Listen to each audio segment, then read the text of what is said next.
प्रणाम। आज के एक खास एक्सप्लेनर में बहुत बहुत स्वागत बा। आज हमनी के एकदम गहराई में जाके बूम लाइफ ट्रेडिंग सोल्यूशन के पूरा बिजनेस प्लान, एकर गणित और एकर काम करे के तरीका के समझे वाला बानी जा।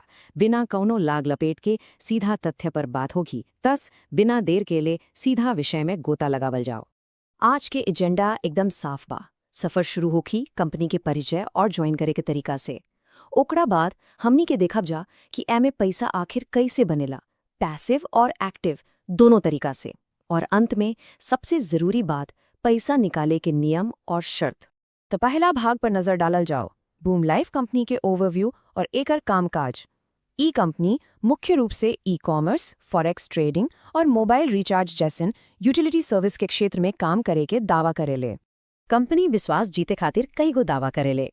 एकर कहनाम बा कि ई भारत सरकार के एमसीए से रजिस्टर्ड बा। एकरा अलावे एकरा लगे पैन कार्ड, जीएसटी और एमएसएमई के सर्टिफिकेट भी मौजूद बा। साथ ही आईएसओ 9001-2015 और स्टार्टअप इंडिया की मान्यता के बाद भी कहल गेल बा। और हाँ, सॉफ्टवेयर की सुरक्षा खातिर एसएसएल सर्टिफिकेट और हाई सिक्योरिटी सर्वर के भी दावा केल जाला। ये सब जानकारी सीधे कंपनी की ओर से दिहल गेल बा। अब बात आवेला कि यह सिस्टम में प्रवेश कैसे कइल जाला। ज्वाइनिंग और अकाउंट एक्टिवेशन की प्रक्रिया का बा। आईडी के एक्टिवेट करे के दो गो मुख्य रास्ता बा। पहला बा प्रोडक्ट पैकेज, जहां मा कंपनी के कोनो स्वास्थ्य भा घरेलू सामान जैसे कि बूम 51 लिवर टॉनिक कीन के आईडी एक्टिवेट कयल जा सकेला। एकरा से कोनो लायबिलिटी भा जोखिम न रहेला, काहे कि सामान तुरंत हाथ में आ जाला। और दूसर रास्ता बा बीपीएस पैकेज यानी बिजनेस प्रॉफिट शेयरिंग। एह में 1000 रुपया से लेके 5 लाख रुपया तक के निवेश कंपनी के शेयर के रूप में कयल जाला। बदले में कंपनी रोज के पैसिव इनकम देवे के वादा करेले।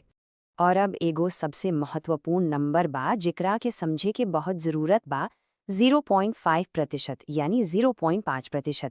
अगर कोनो व्यक्ति बीपीएस पैकेज लेत बा त कंपनी ओकरा के ओह निवेशित रकम के आधा प्रतिशत रोज देवे के वादा करेले और यह रिटर्न लगातार 500 वर्किंग दिन ले मिले के दावा बा। एकर गणित एकदम सीधा बा। मान लें कि 1000 रुपया का पैकेज बा तो 0.5% के हिसाब से रोज 5 रुपया मिली। 500 दिन में ये रकम जोड़ के 2500 रुपया हो जाए। उही तरह अगर 10,000 रुपया का निवेश बा तो रोज 50 रुपया मिली, जवन 500 दिन में 25,000 रुपया बन जाए। मतलब कि सीधा सीधा निवेश के 2.5 गुना रिटर्न के बाद यहाँ समझावल गइल बा। ध्यान रहे, ये सिर्फ वर्किंग दिन खातिर बा, रविवार के ही ना मिलेला। अब पैसिव इनकम से आगे बढ़ल जाओ और देखल जाओ एक्टिव इनकम के। ई ऊ तरीका बा जहां लोग दोसर के रेफर करके पैसा कमा सकेला। बाइनरी मैचिंग और नेटवर्क बनावे के तरीका। त असल मुद्दा ई बा कि जब सिस्टम में सीधा केहू के जोड़ल जाला त कंपनी 5% डायरेक्ट रेफरल बोनस देवेले। एका कोनो लिमिट नइखे, कितना भी लोग के डायरेक्ट जोड़ल जा सकेला। नेटवर्क में लेफ्ट और राइट दोनों तरफ जगह सेट करे के पूरा छूट बा। और ये बात बड़ा शानदार बा कि जब भी नेटवर्क में जुड़ल कोनो व्यक्ति आपन आईडी के दोबारा टॉपअप करी त स्पॉन्सर के फिर से 5% कमीशन मिली। अब मैचिंग इनकम के नियम समझे वाला बा।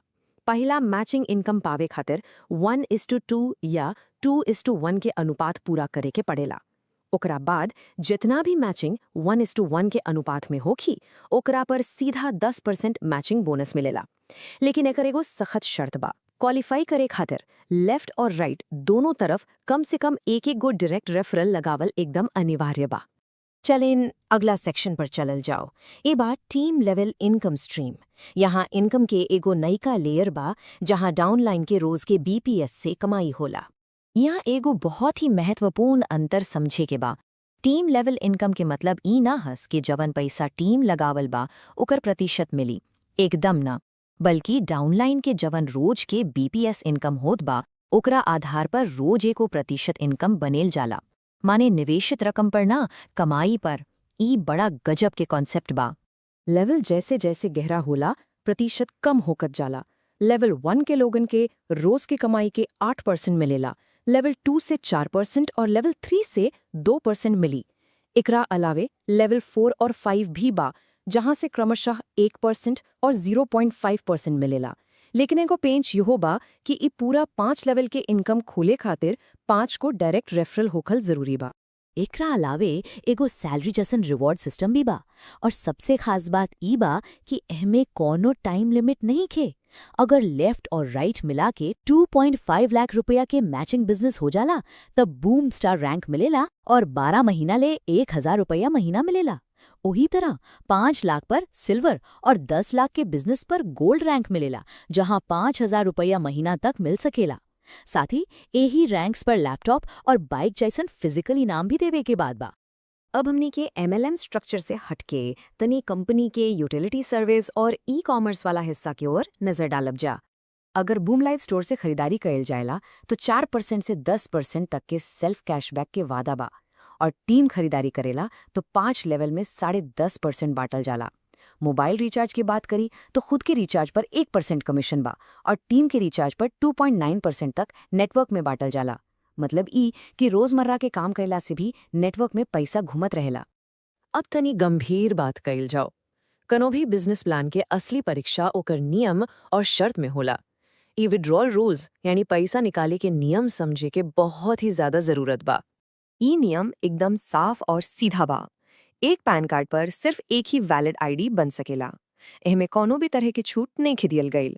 ई सख्त KYC पॉलिसी अकाउंट मैनिपुलेशन के रोके खातिर बनावल गईल बा। E5X अर्निंग कैप दिमाग में बैठा लेवे लायक बा। मतलब ई भइल कि जैसे ही कवनो निवेशक सब इनकम मिला के शुरुआती निवेश के 5 गुना पैसा कमा लेला, ओकर कमाई ओहिजा अचानक से रुक जाई। तनी सोचल जाओ, बिना टॉपअप के आगे के रास्ता बंद।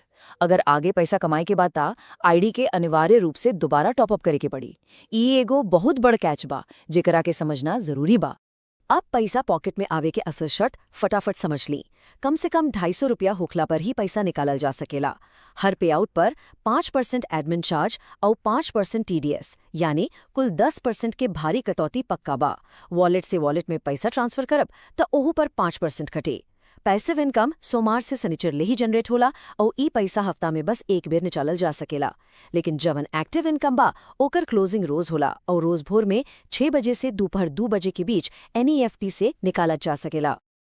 ई पूरा ढांचा, कैपिंग नियम और सख्त शर्तें समझे के बाद एगो बड़ा सवाल खड़ा होला, का ए बूम लाइफ ट्रेडिंग सॉल्यूशंस कवनो निवेशक के वित्तीय लक्ष्य के हिसाब से ठीक बैठत बा?